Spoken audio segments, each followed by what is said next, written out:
కావచ్చు. అది నాకు అవసరం లేదు. మీరు చెప్పే కార్తీక్కి నా భర్తకి అసలు ఏ సంబంధం లేదని చెప్తున్నా మీరెందుకు నాతో వాదిస్తున్నారు?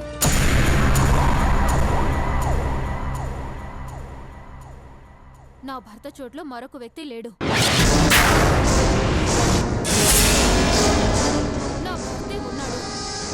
ముందు మీరు ఫోన్ పెట్టేయండి. చూడండి ఆడదాని బలహీనత మగాన్ని నమ్మడు. దానికి మీరు అతీతులు కారని నాకు అర్థమైంది. అంటే ఇప్పుడు మీరు చెప్పే అనవసరమైన మాటలని నమ్మి నా భర్తను అనుమానిస్తే నేను పునీతనైనట్ట? అలా అని కాదు. సాటి ఆడదానిగా మరో ఆడదాని జీవితం నాశనం కాకూడదు అని ఆశపడుతున్నాను. దయచేసి ఆలస్యం కాకుండా ఒక్కసారి ఆలోచించి నేను చెప్పే మాటని వినండి. నేను ఈ విషయంలో ఎంత మంచి చేశానో మీకే అర్థమవుతుంది.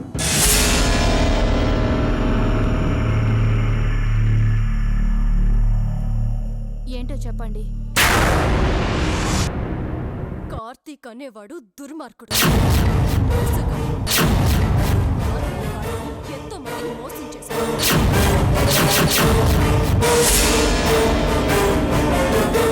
అతనికి కావలసింది డబ్బులు, ఆస్తులు, ఆడవాళ్ళు.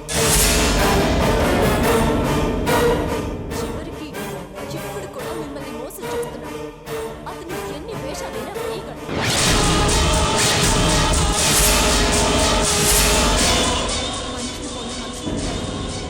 మీరన్నట్టు అతను దుర్మార్గుడే కావచ్చు, కానీ అతను నా భర్త కాదు.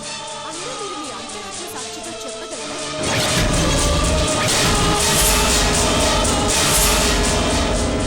ఒక ఆడదానిగా ఒక భార్యగా మనసు పెట్టి ఆలోచించండి. అతను కార్తీకో శంకర సూర్యనో మీకే తెలుస్తుంది. ఈ ప్రపంచంలో ఏ మనిషిని ఎవరు గుర్తుపట్టలేకపోయినా ఇతను మా మనిషి అని గుర్తుపట్టగలిగేవారు ఇద్దరే. ఒకరు కన్న తల్లి, రెండోది కట్టుకున్న భార్య.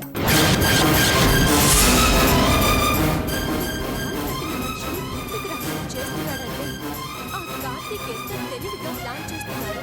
మీరతని చేతుల్లో ఎంత ఘోరంగా మోసపోతున్నారో చూస్తుంటే బాధేస్తుంది. నా జీవితంలో మీది కాకూడదనే ఆవేదన అనుక్షణం నన్ను వెంటాడుతుంది.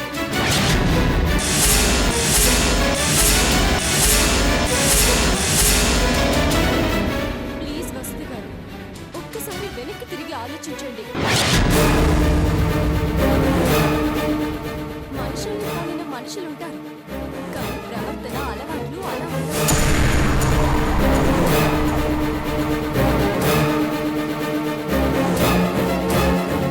నాకు డబ్బులిచ్చి ఎవరో ఫోన్ చేయిస్తున్నారు అని అన్నారు. నా దగ్గర చాలా డబ్బుంది. నేను అతన్ని ప్రేమించి పెళ్లి చేసుకున్నాను. ఆ తర్వాత అతని లీలలు ఒక్కొక్కటి తెలుస్తున్నాయి.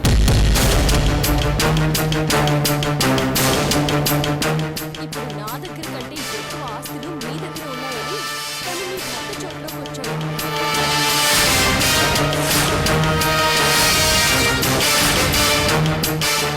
మా బతుకులకి నాశనం అయ్యాయి. ఇప్పుడు నా ఆలోచన అంతా మీ గురించే.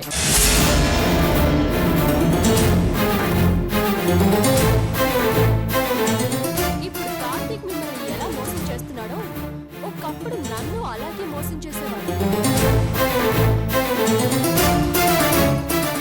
ఎవరితోనూ మాట్లాడొద్దు అనేవాడు, ఎవరిని కలవద్దు అనేవాడు. అప్పటికే అతనికి చాలా మందితో రిలేషన్స్ ఉన్నాయని నాకు తెలియదు. మీరు చెప్పేవన్నీ నిజాలు కావచ్చు, కానీ మీరు చెప్పేది కార్తీక్ అనే వ్యక్తి గురించి, నా భర్త శంకర్ సూర్య గురించి కాదు. అక్కడే మీరు పొరపాటు పడుతున్నారు. అతను శంకర్ సూర్య కాదు, కార్తీక్ అని నేను నిరూపించగలను. అది ఫోన్లో జరిగేది కాదు. మిమ్మల్ని కలుసుకునే అవకాశం నాకు ఇవ్వండి, నేను అన్ని రుజువులతో వస్తాను.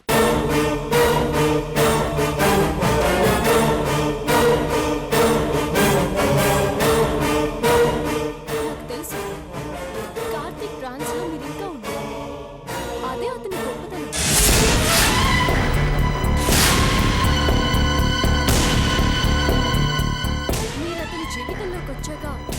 జరిగినవన్నీ ఒకసారి గుర్తు చేసుకోండి. కార్తీక్కి శంకర్ సూర్యకి మధ్య ఎంత తేడా ఉందో తెలుస్తుంది.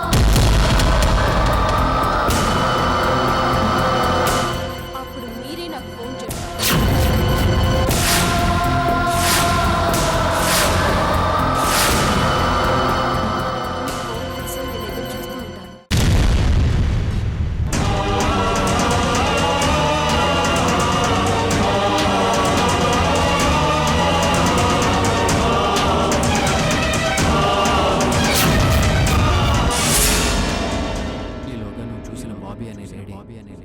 వద్దని చంపబోయింది. ల్యాబ్ రిపోర్ట్స్ మారే బాంబే బ్లడ్ గ్రూప్ ఎవరితో కాదు.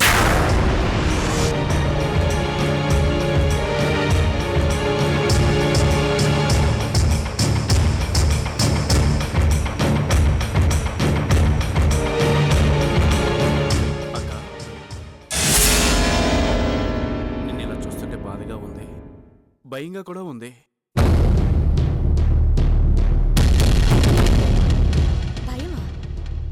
భయం ఎందుకు రాహుల్? నిన్ను ముంబై గ్యాంగు నన్ను చంపేస్తారనుకుంటున్నావా? అందుకు కుమిలిపోతున్నారా? రాహుల్, అందరికీ చావు చెప్పిరాదు.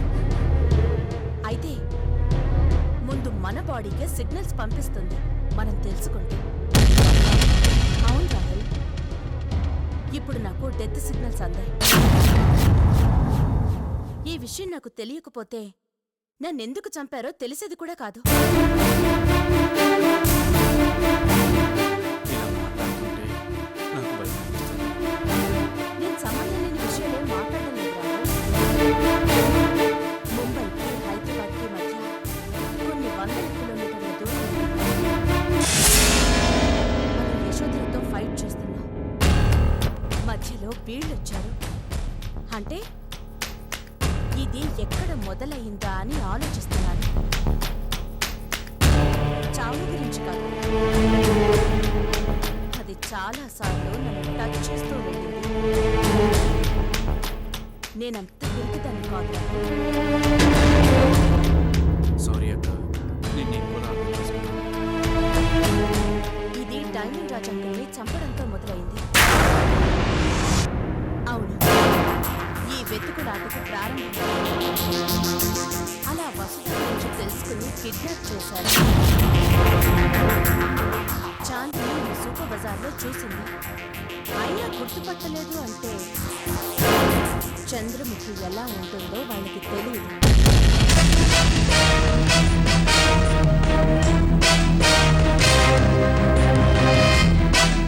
అవునక్క, నువ్వు కరెక్ట్గా ఆలోచిస్తున్నావు. కానీ వాళ్ళకి వసుధ ఎలా ఉంటుందో తెలుసు. వసుధని పట్టుకుంటే నా గురించి తెలుసుకోవచ్చు అనుకుంటారు. అందుకని నాకంటే ముందు వాళ్లతో వసుధకి ప్రమాదం ఉంది. కార్తీక్ ఇది ముందుగా ఊహించి ఆ ఇల్లు కూడా మార్చడాక. అందుకే అంటున్నాను, మనం ఎవరో ఆ బిజ్జు చాందినికి తెలియదు, కానీ వాళ్ళు మనకి తెలుసు. నిజమే. ఇప్పుడు మనం ఇంట్లో కూర్చుంటే కాదు, నేనెవరో వాళ్ళు తెలుసుకునేలోగా మనం ఆ చాందిని బిజ్జులని పట్టుకోవాలి.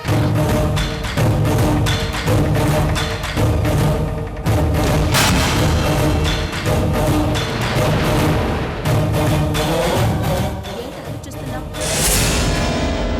వాళ్ళంటే భయపడుతున్నావా? మనకి తెగింపుండాలి రాహుల్. యశోధర భద్రలు ఎవరు? ఆడవాళ్ళు కాదా? చాందిని అంతకంటే గొప్పదా? కొంతమంది గన్నులు వాడతారు, ఇంకొంతమంది బాంబుల్ని వేటగొడవళ్ళని నమ్ముకుంటారు. నీకు తెలుసు కదా, నిన్ను చంపేస్తానని గన్ను గురి పెడితే యశోధర అంతటిది నేను చెప్పింది చేసింది. ఇప్పుడు మనం ఆ పనిని చాందినితో చేయించాలి. మనం ఎదురు తిరగనంత వరకే ఎవరైనా మనల్ని భయపెట్టగలరు. ఈ రోజు నుంచి మనం వేట మొదలు పెడతాం. వాళ్ళు మనము తేలిపోవాలి.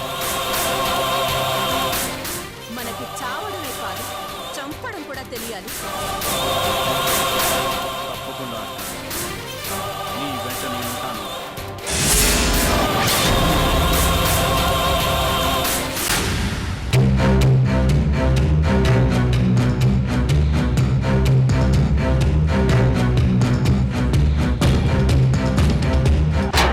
ఒక్కరు చేయమంటే ఫోన్ చేయాల్సిన అవసరం నాకు లేదు. నేను కేవలం మీ శ్రేయస్సు కోరే ఫోన్ చేస్తున్నాను.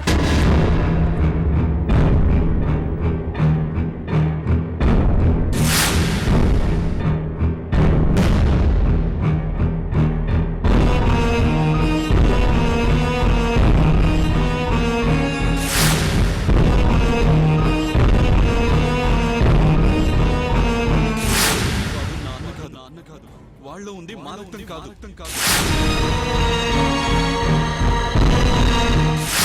జాగ్రత్తగా ఆలోచించు. ఇప్పటిదాకా మీరు కలిసి బతుకుతున్నారు. అతను అన్నయ్యో ఇంకో వ్యక్తి నువ్వు గుర్తుపట్టలేకపోయావు.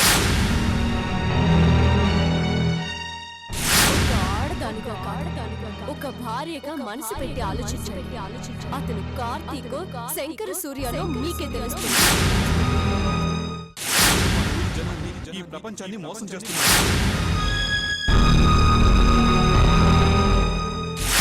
కార్తీక్ మిమ్మల్ని ఎలా మోసం చేస్తున్నాడో ఒకప్పుడు నన్ను అలాగే మోసం చేసేవాడు. నువ్వు దిగులుగా ఉంటే నా కాళ్ళు చేతులు ఎవరో బంధించినట్టుగా ఉంటుంది.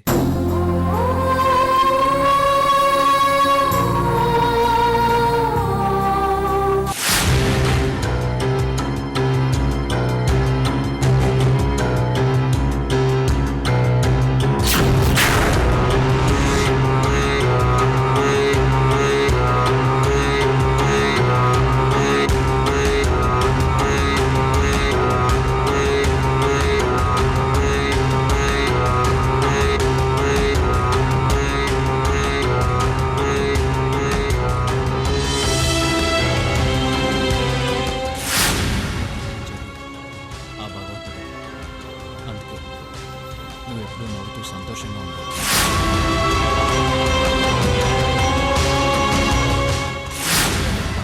చెప్పు వస్తావా? నాకు మీరుండగా ఏం బాధలుంటాయి? మరి ఎందుకు ఆలోచనలు?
వసుధ గారు, మీ ఫోన్ కోసమే వెయిట్ చేస్తున్నాను.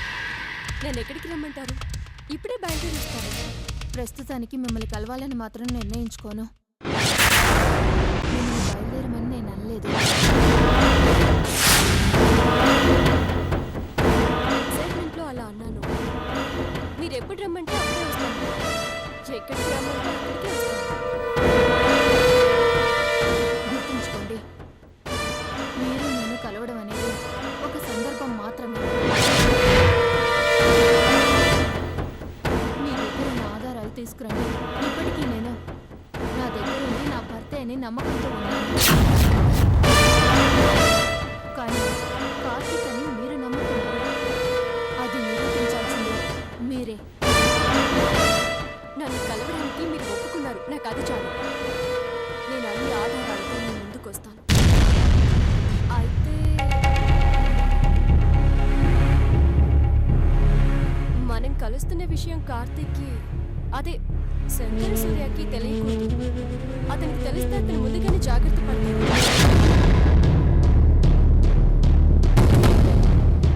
ఎన్ని రోజులు మీ పక్కనే ఉన్నా మీకు అనుమానం రాలేదంటే అతను ఎంత మేధావో మీకు అర్థం కావాలి.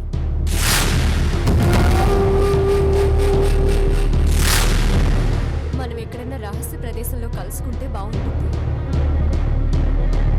ఎక్కడ కలవాలో మీరు చెప్పొద్దు. అది నేను నిర్ణయించుకున్నాక మీకు నేను ఫోన్ చేసి చెప్తాను.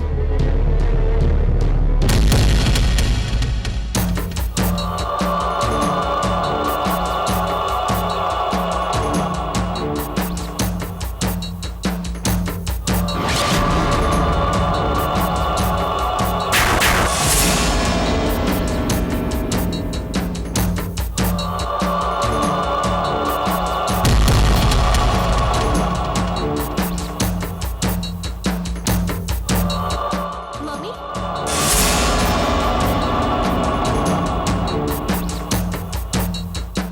జలజ ఓ వసుధ ఫోన్ చేసింది కదూ. నేను చెప్పకుండా నీకెలా తెలిసింది మమ్మీ? నువ్వు చెప్పనక్కర్లేదు జలజ, నీ కళ్ళలో కనిపించే ఆ ఎగ్జైట్మెంటే చెప్తాను.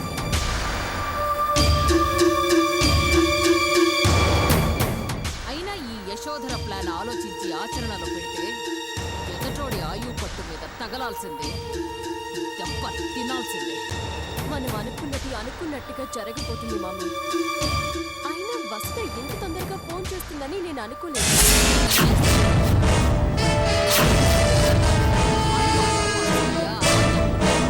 పురాణాలు ఎప్పుడో చెప్పారు.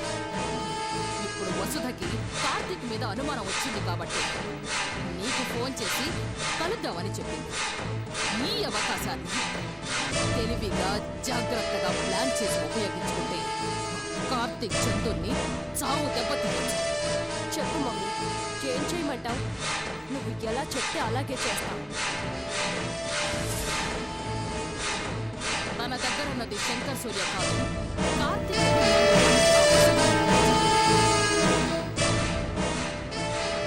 అలా నమ్మాలి అంటే నువ్వు మాట్లాడే ప్రతి మాట, చూసే ప్రతి చూపు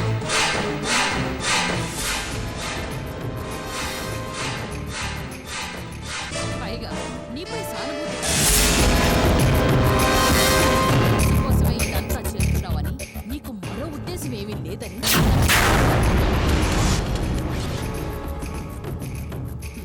నమ్మకం కొంతమందికి పెట్టుబడి.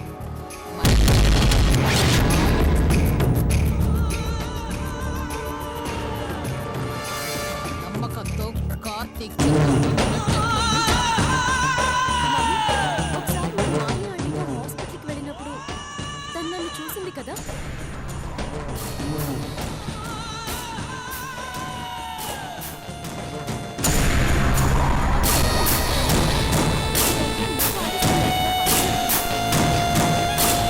అదే జరిగిపోయిన కదా, ఇంకా తనకి గుర్తుండకపోవచ్చు. ఒకవేళ గుర్తున్నా దాని గురించి నిన్ను రెట్టించి అడిగినా ఆ రోజు నేను అడిగింది ఈ కార్తీక్ గురించే అని చెప్పిన. అప్పుడు చచ్చినట్టు నమ్మితే సాధ్యమైనంత వరకు ఆ మ్యాటర్ని తెలివిగా కట్ చేయడం.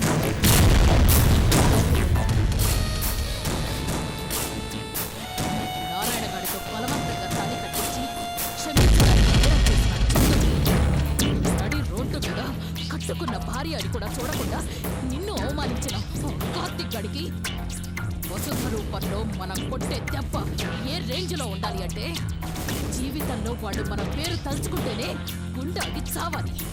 అవును మమ్మీ, నేను చూపించే ఆధారాలు వసుధ నమ్మిన మరుక్షణం ఆ కార్తీక్ చందుల పతనం మొదలవుతుంది. జలజ, ఈ విషయంలో నువ్వు మాత్రం చాలా జాగ్రత్త వహించావు. యశోధర కూతురిగా ఈ విషయం నువ్వు పదే పదే గుర్తు చేయాల్సిన అవసరం లేదు. కానీ మనం ఏమరపాటుగా తొందరపడి ఏ చిన్న తప్పు చేసినా మనం అనుకున్నది సాధించాలి.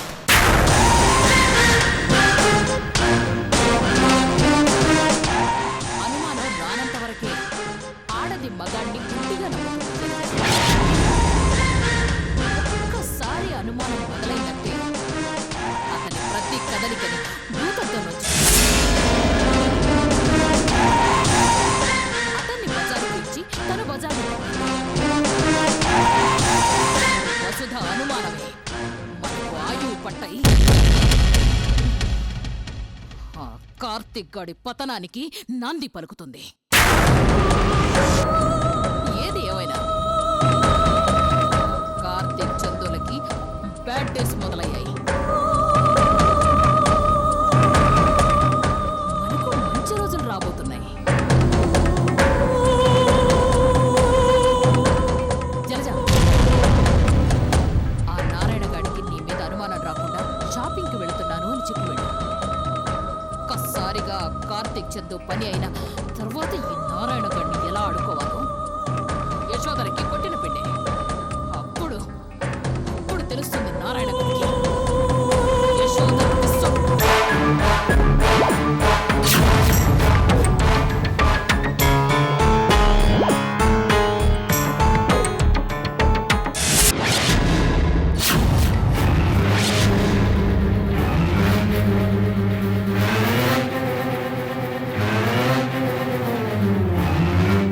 కౌన్ బిజ్జు బిజ్జు మహారాజ్. కౌన్ అయితే నువ్వెవరో ముందు నేను చెప్తాను. ముంబై వాళ్ళ హైదరాబాద్ లో రోడ్లు పట్టుకుంది. Great Mumbai don Narayana. కుడి భుజం కాదు ఎడం భుజం. Am I right? క్యా బిజ్జు బాయ్ ఖామోష్ అయిపోయావేంటి? ఎందుకు ఫోన్ చేస్తున్నావు? ఎక్కడి నుంచి చేస్తున్నావు? నేను మాట్లాడటం ఇంకా పూర్తి కాలేదు. ఇప్పుడు నువ్వు బాయ్ కుడి భుజం గురించి విను. బాబు పూరా చాందిని, నీలి కళ్ళ సుందరి. అప్పుడప్పుడు లెన్సులు మారుస్తుంది, చూడగానే మతిపోగొట్టే డ్రెస్సులు వేస్తుంది. అందుకేగా మీ బాయ్ ఆ బాబీని కీప్ చేస్తున్నాడు.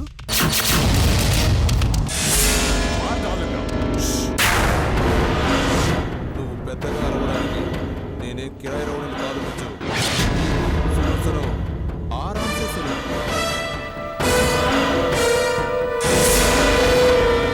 వసుధ, చంద్రముఖి, బాంబే, ఇలా చెప్పుకుంటూ పోతే చాలా లిస్ట్ ఉంది బిజ్జు. నీదే గ్యాంగ్. నాది గ్యాంగు, నేనే మాఫియా డాను. అంత త్వరగా చెప్తే మజాయి ఉంటుంది బిజ్జు. ఇప్పుడు నాకెందుకు ఫోన్ చేశావు? నన్ను పరిచయం చేసుకున్నామని నీకోసం డీటెయిల్స్ కలెక్ట్ చేశాను. నీకు కావాల్సిన ఇన్ఫర్మేషన్ నా దగ్గర ఉంది బిజ్జు. మరి ఎందుకు ఈ దాగుడు మూతలు? నా ఎదురుగా రావచ్చు కదా, లేదా నేనే కలుస్తాను. ముందుగా నువ్వు డబ్బు రెడీ చేసుకోమని చెప్పడానికే ఫోన్ చేశాను. నువ్వు ఆఫర్ చేసే అమౌంట్ను బట్టి ఆ విషయం నీకు చెప్పాలో, పోలీసులకు చెప్పాలో, లేదంటే నీ రైవల్ గ్యాంగుకు చెప్పాలో ఆధారపడి ఉంటుంది. ఏం చేయమంటావు? ఆ పని చేయొద్దు. నువ్వెంత అడిగినా ఇస్తాను. ముందు క్యాష్ రెడీ చేసుకో. త్వరలోనే మనం కలుద్దాం.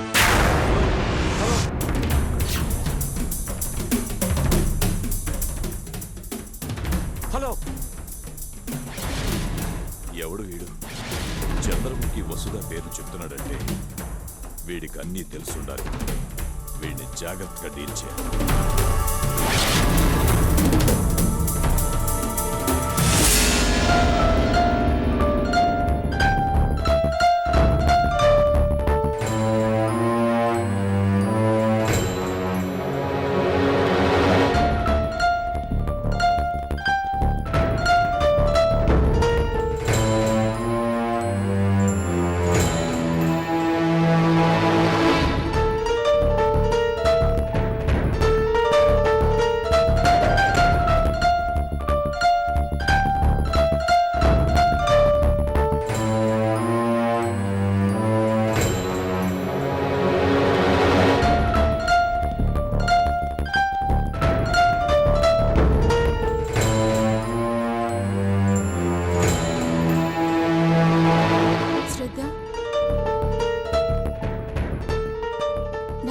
ఆలోచిస్తున్నావా?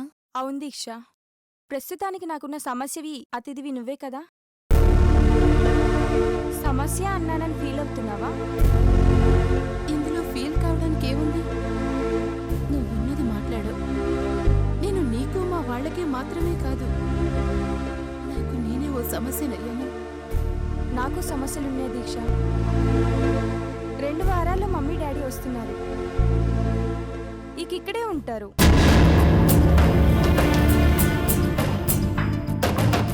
కంగారు పడకు దీక్ష, 2 వారాల టైం ఉంది. ఏమైనా నువ్వు నీ గురించి ఆలోచించుకోవడం మంచిది దీక్ష. ఓ పక్కన మొన్న ఎవరో కనిపించారు. అతని కారు చెడిపోయింది శ్రద్ధ. నా కోసం విరాట్ వెతుకుతున్నాడని నేను అనుకోవడం లేదు. ప్రత్యేకంగా నీకోసం వెతక్కపోవచ్చు, మనల్ని చూసుంటే మాత్రం నిన్ను వదిలిపెట్టేవాడా? అందులోనూ అతను నీ భర్త ఫ్రెండ్స్ అన్నావు. పైగా వాళ్ళ మీద మర్డర్ కేసులు కూడా ఉన్నాయి. మనకు సంబంధం లేని ప్రమాదాల్లో ఒక్కోసారి ఇన్వాల్వ్ అవుతూ ఉంటాం. అప్పుడే అన్ని రకాలుగా ఆలోచిస్తాం. ఇప్పుడు నీ ముందు ఇంత ప్రమాదం ఉందని తెలిసి కూడా నువ్వు తాపీగా ఉంటున్నావు దీక్ష. నేను తాపీగా లేను శ్రద్ధ. ఏం చెయ్యాలా అని ఆలోచిస్తున్నాను. ఏ రకంగానూ ఓ నిర్ణయానికి రాలేకపోతున్నాను. అందుకే చెబుతున్నాను, నీకు ఎవరూ లేకపోతే వేరే విషయం. నీ బ్రదర్ ఉన్నారు, వెల్ విషర్స్ ఉన్నారు. వాళ్ళు నిన్ను రమ్మని అడుగుతున్నారు. ఇంకా ఎందుకు సందేహిస్తున్నావు? నాకు ఇప్పుడు అన్నయ్య వాళ్ళ ఇంటికి వెళ్ళటం సరైనది కాదనిపిస్తోంది శ్రద్ధ. అది నీ ఇష్టం. నేను ఇప్పటివరకు నీ బాధ్యత తీసుకున్నాను. ఇప్పుడు నాకే సమస్య వచ్చింది. నేను 2-3 వారాల కంటే నిన్ను నా దగ్గర ఉంచుకోలేదు. మమ్మీ డాడీ వచ్చి ఈ అమ్మాయి ఎవరు అంటే నేనేం చెప్పాలి?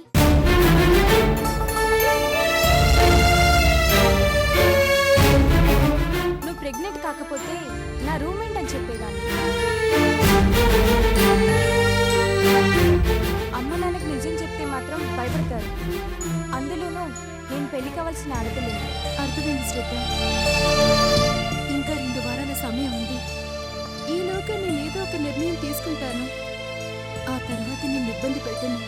అలా అంటేనే బాధ అనిపిస్తుంది. ఇబ్బంది పడుతున్నది, ఇబ్బందుల్లో ఉన్నది నువ్వు. నా దగ్గర కొన్ని రోజులు ఫ్రెండ్ ఉంది. తనకు షెల్టర్ ఇవ్వగలిగానని తృప్తితో ఇదంతా చేశాను. ఇప్పుడు నా చేతుల్లో ఏం లేదు. ఈసారైనా నువ్వు మంచి నిర్ణయం తీసుకుంటే సంతోషిస్తాను.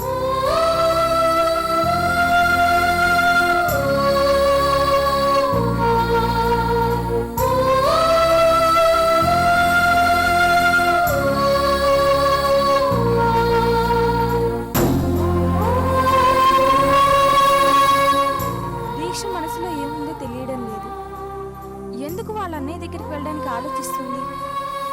అసలు దీక్ష నిజం చెప్తుందా, లేదంటే నా దగ్గర దాస్తుందా?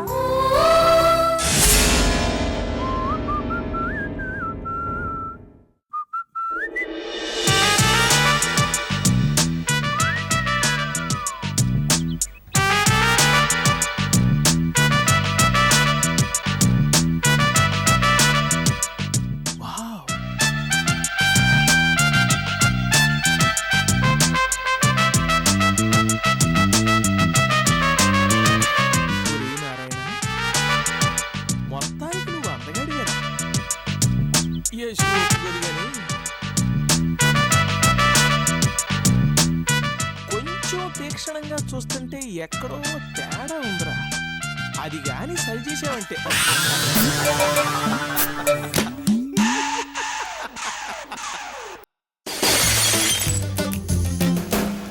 ఈ వేషం ఏంటి? స్టైల్ స్టైల్ బాబు స్టైల్.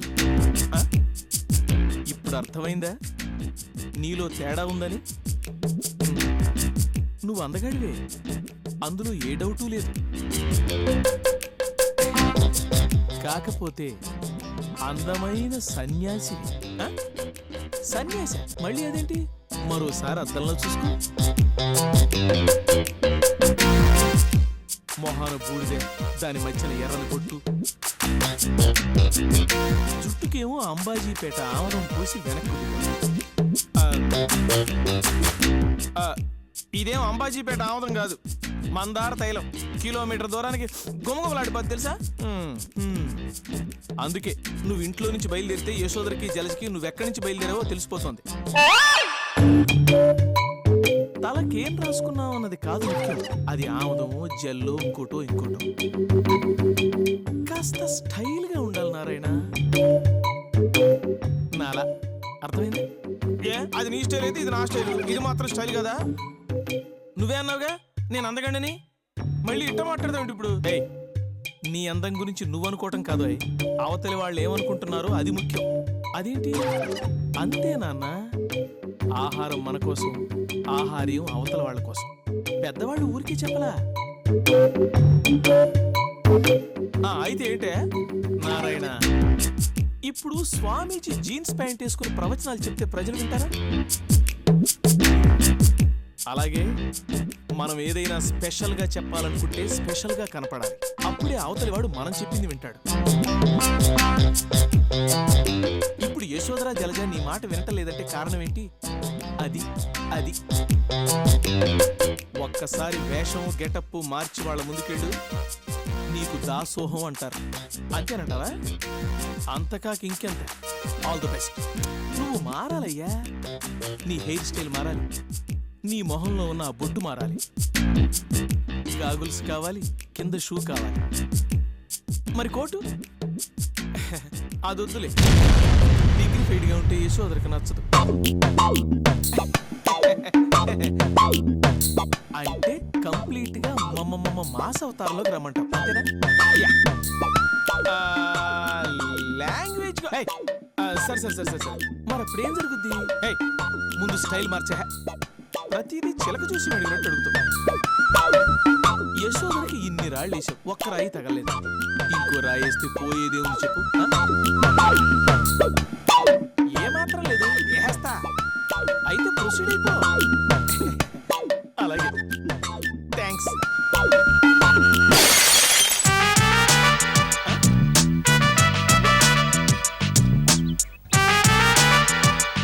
ఇంకొక క్షణం కూడా ఆలస్యం చేయకూడదు.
అంతా ఈ రోజు నేను కలవబోయే ఆ అమ్మాయి మీదే ఆధారపడింది. భారీగా మిమ్మల్ని అనుమానించడం తప్పే. కానీ మీ మీద వచ్చిన నిందని తుడిచేయడం కోసమే వెళ్తున్నాను.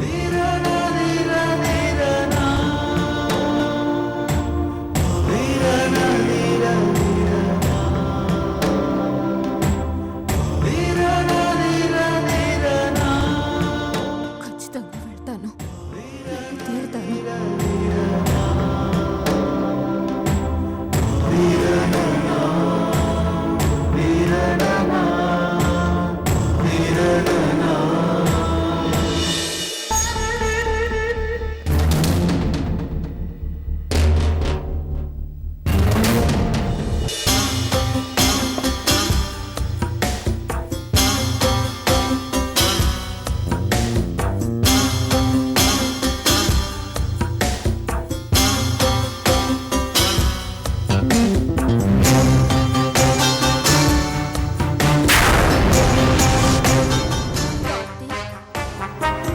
ఈ రోజు నీ మీద మొదటి టైం బాంబ్ సెట్ చేస్తున్నాను. అది పేలాక తెలుస్తుంది నీ హార్ట్ ఎన్ని ముక్కలు కాబోతుంది అని.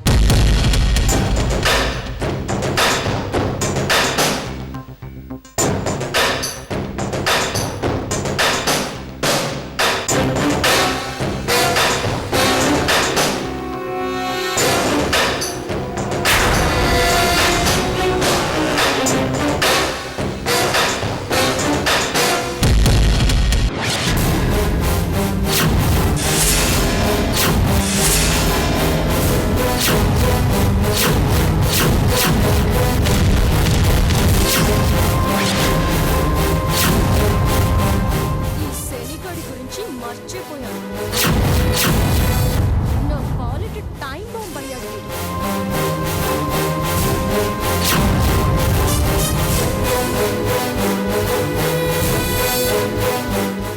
ఏం జలసి ఎక్కడికి బయలుదేరారు?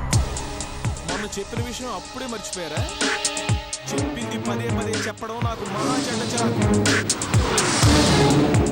అంటే నాకు అవసరాలు ఉండవా? 24 గంటలు ఇంట్లోనే ఉండి చావమంటావా? షాపింగ్కి కూడా వెళ్ళొద్దంటావా? నువ్వు షాపింగ్కి వెళ్తున్నావో లేకపోతే నన్ను చావు కొట్టించి చెవులు ముయించడానికి వెళ్తున్నావో ఎవరికి తెలుసు? అవును, ఆ బ్యాగులో ఏంటి?